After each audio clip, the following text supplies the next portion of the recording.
Nesta videoaula, nós faremos uma revisão da primeira etapa de estudos. Resumidamente, os estilos de aprendizagem representam padrões comportamentais ou preferências que cada um de nós possui quando estuda.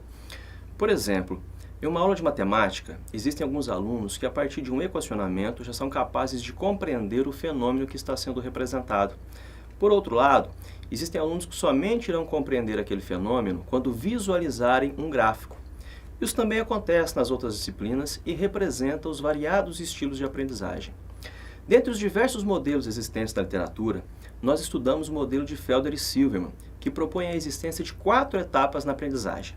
Elas são percepção, entrada, processamento e entendimento. Para os autores dessa proposta, em cada uma dessas dimensões, nós tendemos a um de 2 polos. Na percepção, podemos ser mais sensoriais ou intuitivos. Na entrada, visuais ou verbais. No processamento, nós somos ativos ou reflexivos e no entendimento, sequenciais ou globais.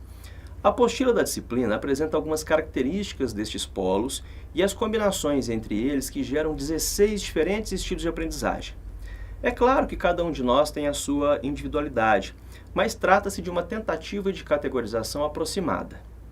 Na prática da sala de aula, um problema pode surgir quando o estilo de aprendizagem do aluno não coincide com o estilo de ensinar do professor, que nada mais é do que um reflexo do seu próprio estilo de aprender. Em alguns casos, essa dificuldade de comunicação pode influenciar na compreensão e até na afinidade que os alunos desenvolvem com algumas disciplinas. Existem pesquisas mostrando, inclusive, que os alunos com melhor desempenho tendem a possuir um estilo de aprendizagem mais próximo ao dos seus professores.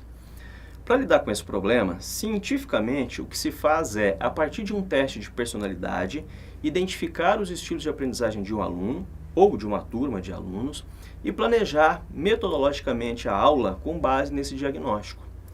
Falando ainda cientificamente, isso não é tarefa muito fácil, porque a criação e principalmente a validação de testes comportamentais exige uma consistente análise matemática e psicométrica. Nós vamos falar um pouco disso na próxima semana de estudos, onde será apresentada a versão brasileira desse teste, até o momento considerada a mais confiável. Porém, no aspecto prático da sala de aula, eu termino esse vídeo fazendo 2 considerações. Primeiro, nem sempre o ideal é atender fielmente os estilos de aprendizagem dos alunos. É claro que, principalmente nos momentos de maior dúvida, isso facilita a compreensão.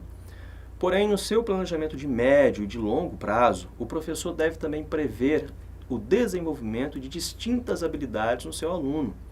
Veja, o fato de termos naturalmente algumas preferências que se relacionam com as nossas habilidades não quer dizer que nós não podemos e não devemos desenvolver habilidades diferentes.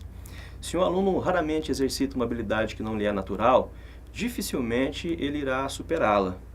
Mas para isso, é preciso um planejamento didático muito bem elaborado e sensibilidade para encontrar o limiar que separa a desmotivação do aluno por não compreender o conteúdo com o exercício de uma habilidade diferente daquela que ele já possui. E por último, mesmo que seja difícil realizar o diagnóstico em tempo real de um aluno ou de uma turma de alunos, apenas o fato do professor saber que existem essas diferenças lhe permite, durante uma aula, variar os seus argumentos ou as suas estratégias sempre que ele perceber alguma dificuldade específica. Essa talvez seja a aplicação prática mais direta que possamos fazer com essa teoria. E no dia a dia da sala de aula, nem sempre nós somos levados a refletir sobre isso.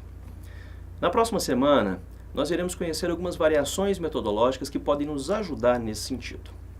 Por hoje é só. Um abraço e bons estudos!